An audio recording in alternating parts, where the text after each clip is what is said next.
തിരക്കേറിയ ജീവിതത്തിനിടയിൽ നിന്ന് ഞാൻ സമാധാനം തേടുകയാണ്. അതെ, a moment to nourish my soul. ആരോഗ്യത്തിനൊപ്പം സൗന്ദര്യവും. സമഗ്രമായ ആരോഗ്യത്തിൻ്റെയും സൗന്ദര്യത്തിൻ്റെയും പുതിയ തുടക്കത്തിനായി മട്ടാഞ്ചേരിയിൽ സ്ഥിതി ചെയ്യുന്ന ആയുർസ്പർശ് ആയുർവേദ ഹോസ്പിറ്റൽ നിങ്ങളേവരെയും സ്വാഗതം ചെയ്യുന്നു. ഇനി സ്ഥാനാർത്ഥിയോടൊപ്പം പരിപാടിയിൽ നഗരസഭ 75-ാം ഡിവിഷൻ അമരാവതിയിലെ സിറ്റിംഗ് കൗൺസിലറും BJP സ്ഥാനാർത്ഥിയുമായ അഡ്വക്കേറ്റ് പ്രിയ പ്രശാന്താണ് ഉള്ളത്. കഴിഞ്ഞ 5 വർഷത്തെ വികസന പ്രവർത്തനങ്ങൾ ചൂണ്ടിക്കാണിച്ചാണ് പ്രിയ പ്രശാന്ത് വോട്ട് ചോദിക്കുന്നത്. വീണ്ടും വിജയിച്ചു വന്നാൽ കളിക്കളം ഉൾപ്പെടെയുള്ള കാര്യങ്ങളിൽ സജീവമായ ഇടപെടലുകൾ ഉണ്ടാകുമെന്നും പ്രിയ പ്രശാന്ത് പറയുന്നു.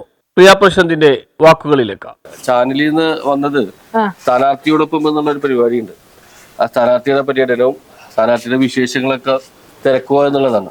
ഇപ്പൊ പര്യടനം ഏതാണ്ട് തുടങ്ങിയിട്ട് കുറച്ച് ദിവസങ്ങളായല്ലോ. എന്താണ് നിലവിലൊരു അവസ്ഥ? ഇപ്പോൾ എന്നെ സംബന്ധിച്ചിടത്താണെങ്കിൽ ഞാൻ ഇവിടുത്തെ സിറ്റിംഗ് കൗൺസിലറാണ്. അപ്പോൾ സിറ്റിംഗ് കൗൺസിലർ എന്ന രീതിയിൽ ഈ സ്ഥാനാർത്ഥി പര്യടനം ഞാൻ തുടങ്ങിയത് ലേറ്റ് ആയിട്ടാണ്. മറ്റുള്ള സ്ഥാനാർത്ഥികളെക്കാൾ വളരെ ലേറ്റ് ആയിട്ടാണ് ഞാൻ തുടങ്ങിയത്. പക്ഷെ കഴിഞ്ഞ 5 വർഷമായിട്ട് ഞാൻ ഈ ഡിവിഷനിൽ വർക്ക് ചെയ്യുന്ന ഒരു കൗൺസിലറാണ്. അപ്പോൾ ജനങ്ങളുടെ എന്ത് കാര്യത്തിനും 5 വർഷമായിട്ട് നമ്മളിപ്പോൾ ഇവിടെയുണ്ട്. ഒരു പര്യടനം ലേറ്റ് ആയിട്ട് തുടങ്ങിയാലും അതിൽ പുറകെ പോയില്ലെന്നാണ് എന്റെ വിശ്വാസം. പുതിയ സ്ഥാനാർത്ഥി അല്ലാത്തത് കൊണ്ടിട്ട് പിന്നെ സ്വാഭാവികമായിട്ട് സിറ്റിംഗ് കൗൺസിലറെ എല്ലാവർക്കും അറിയാവുന്ന. ഇപ്പോ ഈ 5 വർഷത്തെ നമ്മുടെ ഒരു പ്രവർത്തനം പൂർത്തീകരിച്ചു കഴിഞ്ഞിട്ടല്ലോ വീണ്ടും മത്സരരംഗത്തേക്ക് ഇറങ്ങുന്നത്. അപ്പൊ ഈ 5 വർഷത്തെ പ്രവർത്തനത്തെ വോട്ടർമാർ ഇപ്പോൾ എങ്ങനെയാണ് വിലയിരുത്തുന്നത്? എല്ലാ വീട്ടിൽ കയറുമ്പോഴും ഏതെങ്കിലും ഒരു വീട് നമ്മളുടെ ഈ 5 വർഷത്തെ പ്രവർത്തനത്തിൽ നമ്മുടെ ഓഫീസുമായി ബന്ധപ്പെട്ട് അല്ലെങ്കിൽ കൗൺസിലറുമായിട്ട് ബന്ധപ്പെട്ട് എന്തെങ്കിലും കാര്യങ്ങളായിട്ട് ഈ 5 വർഷം നമ്മളോട് ബന്ധപ്പെട്ട് നിൽക്കുന്നവരാണ്. അപ്പൊ പല വീടുകളും ഞാൻ കയറുമ്പോഴേക്കും എനിക്ക് പോലും അറിയില്ല അവർക്ക് എന്താ ഞാൻ ചെയ്തു കൊടുത്തിരിക്കുന്നത്. പക്ഷെ അവരിങ്ങോട്ട് പറയുമ്പോഴേക്കും ഞങ്ങൾക്ക് മാഡം ഇന്ന കാര്യം ചെയ്തു തന്നിട്ടുണ്ട് എന്ന് പറയുമ്പോൾ ഉണ്ടാവുന്ന ഒരു സന്തോഷം, അത് ശരിക്കും പറഞ്ഞാൽ വളരെ വലിയൊരു സന്തോഷമാണ്. ഞാൻ കയറി ചെല്ലുമ്പോൾ തന്നെ ആളുകൾ പറയണം, മാഡം ഞങ്ങൾ സഹായിച്ച ഒരാളെ ഞങ്ങൾ തിരിച്ച് സഹായിക്കും എന്ന് പറയുമ്പോൾ ഉള്ളാവുന്ന ഒരു സന്തോഷം. അപ്പൊ ആരോടും പലപ്പോഴും വോട്ട് ചോദിക്കേണ്ടി പോലും വരില്ല. ഞങ്ങൾ കണ്ടു, സന്തോഷമായി, അല്ലെങ്കിൽ ഞങ്ങൾക്ക് ഒരു ടെൻഷൻ ഉണ്ടായി മാഡം നിൽക്കുമെന്നുള്ളത്. അപ്പൊ ഇപ്പൊ അത് ക്ലിയർ ആയി, അങ്ങനെ പറയുമ്പോൾ കിട്ടുന്ന ഒരു റെസ്പോൺസ് ഉണ്ടല്ലോ, അത് വളരെ സന്തോഷം. നമ്മുടെ ഈ ഡിവിഷനിൽ 5 വർഷം പൂർത്തീകരിച്ചല്ലോ. ഈ പൂർത്തീകരിച്ചപ്പോൾ ചെയ്ത വികസന പ്രവർത്തനങ്ങളെ സംബന്ധിച്ചുള്ള ഒരു വിലയിരുത്തൽ വോട്ടർമാരുടെ ഭാഗത്തു നിന്ന് എങ്ങനെയാണ്? നല്ലൊരു വിലയിരുത്തലാണ് അവർ. കാരണം ഞാൻ പോലും പ്രതീക്ഷിച്ചിട്ടില്ല അവരങ്ങനെ എൻ്റെ ഓരോ പ്രവർത്തനങ്ങളും നിരീക്ഷിക്കുന്നുണ്ടായിരുന്നു പോലും ഞാൻ ഓർത്തില്ല. പക്ഷേ ഞാൻ മറന്ന പല പദ്ധതികളും അവർ തിരിച്ചെന്നോട് പറയുന്നുണ്ട്. ഇന്ന കാര്യം മാഡം ഞങ്ങൾക്ക് ചെയ്തു തന്നില്ലേ. ഇപ്പൊ കുറെ പേര്, ഇപ്പൊ ഏറ്റവും ഉദാഹരണം, ഞാനിപ്പോ ഇന്ന് ഇറങ്ങിയത് താമരക്കുളം പാർക്കിന്റെ സ്ഥലത്താണ്. അപ്പോൾ താമരക്കുളം പാർക്കിന് വോട്ടുണ്ട് എന്ന് അതിശയിക്കുന്ന ഒരു കാര്യമായിരുന്നു. കാരണം അവരാൾക്കാരാണ് താമരക്കുളം പാർക്ക് മാഡം അല്ലേ ചെയ്തു, അപ്പൊ ഞങ്ങൾ വോട്ട് ചെയ്യും. അപ്പൊ ഒരു വികസന പ്രവർത്തനത്തിന് വോട്ടുണ്ട്. അപ്പൊ അത്തരത്തിലാണ് ജനങ്ങൾ അത് വിലയിരുത്തുന്നത്. ഈ BJPയുടെ ഈ ഡിവിഷനിലെ പ്രധാന ഒരു കേന്ദ്രം എന്ന് പറയാവുന്നത് നമ്മുടെ ഹനുമാൻ ക്ഷേത്രത്തിന്റെ സ്ട്രീറ്റ് ഇവിടെയൊക്കെ ആയിരുന്നല്ലോ പ്രധാന കേന്ദ്രം. അതായത് അത് ഫിക്സഡ് ഡെപ്പോസിറ്റ് പോലെ കിടക്കുന്ന ഒന്ന്. പക്ഷെ ആ ഭാഗം 2ാം ഡിവിഷനിലേക്ക് മാറി. അതിൽ വല്ല ആശങ്കയുണ്ടോ? ആശങ്കയില്ല. പക്ഷെ രാഷ്ട്രീയപരമായിട്ട് നമുക്ക് വലിയൊരു മുന്നേറ്റം നടത്താവുന്നത്, അത്രയും വലിയൊരു മുന്നേറ്റം നടത്താൻ നമുക്ക് കഴിയില്ല. പക്ഷെ ഞാൻ പറഞ്ഞില്ലേ, 5 വർഷത്തെ വികസനം അത് നമ്മളുടെ ജനങ്ങൾ കൂടിയുണ്ട് എന്നുള്ള ഒരു വിശ്വാസം, അത് രാഷ്ട്രീയത്തിന് അതീതമായിട്ട് അമരാവതിയിലുണ്ട്. അപ്പൊ ഈ വെസ്റ്റേൺ സ്ട്രീറ്റിലെ വോട്ട് എന്ന് പറഞ്ഞാൽ രാഷ്ട്രീയപരമായിട്ടുള്ള വോട്ടുകളാണ്. BJPക്ക് കഴിഞ്ഞ കുറേ വർഷങ്ങളായിട്ട് കിട്ടിക്കൊണ്ടിരിക്കുന്ന ഒരു 1200, 1300 ബേസ് വോട്ട്. അപ്പൊ ഇന്നിപ്പോ ഞാൻ അമരാവതിയിൽ മത്സരിക്കുന്നത് ഒരു ബേസ് വോട്ട് ഇല്ലാണ്ടാണ്. പക്ഷെ ജനങ്ങളുടെ ഒരു സപ്പോർട്ട് നമുക്കുണ്ട്. ഭാരതീയ ജനതാ പാർട്ടിയുടെ സ്ഥാനാർത്ഥിയായി തന്നെ ജനങ്ങളെ വീണ്ടും അഭിമുഖീകരിക്കും. അതെ, ആ ബേസ് വോട്ട് ഇല്ലാതെയാണ്. അതെ.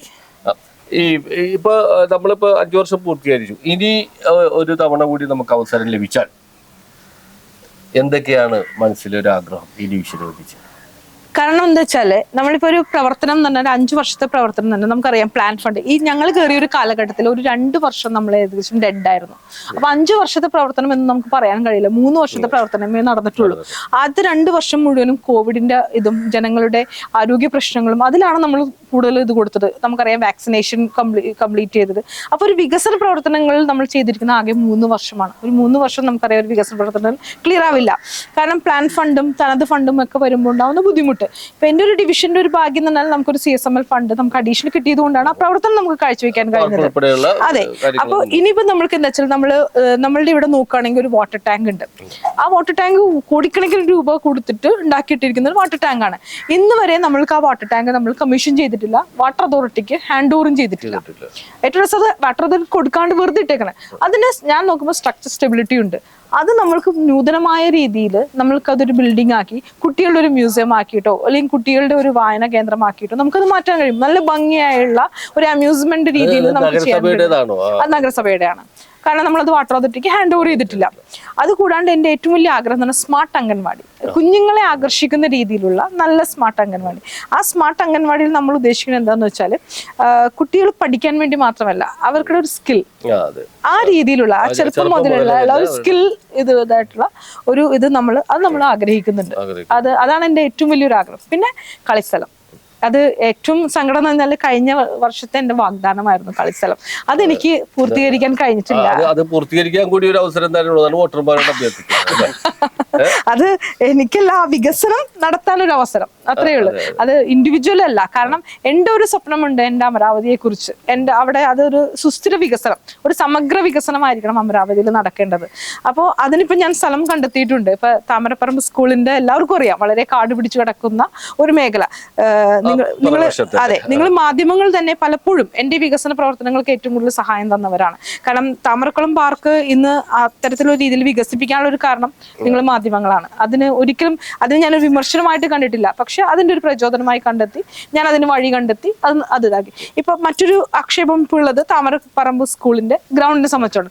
അതിലും എന്തായാലും പദ്ധതികൾ കൊണ്ടുവരും. ഇനി ജയിച്ചു കഴിഞ്ഞാൽ ഒരു 2 വർഷത്തിനുള്ളിൽ അവിടെ നല്ലൊരു കളിസ്ഥലം നമുക്ക് ഉണ്ടാക്കി കൊടുക്കാൻ കഴിയും. തികഞ്ഞ ആത്മവിശ്വാസത്തോടാണ് ഈ അതെ. പ്രിയപ്പെട്ടവരെ, നമ്മുടെ സിറ്റിംഗ് കൗൺസിലർ, അതായത് പഴയ 28-ലെ സിറ്റിംഗ് കൗൺസിലർ കൂടിയായ പ്രിയ പ്രശാന്ത് പുതിയ ഡിവിഷനായ 75 അമരാവതിയിൽ തികഞ്ഞ ആത്മവിശ്വാസത്തോടെയാണ് അവർ ചെയ്ത വികസന പ്രവർത്തനങ്ങളെ ചൂണ്ടിക്കാണിച്ചുകൊണ്ടാണ് വോട്ട് അഭ്യർത്ഥിക്കുന്നത്. എല്ലാവിധ ഭാവങ്ങളും. News bureau, fort Kochi.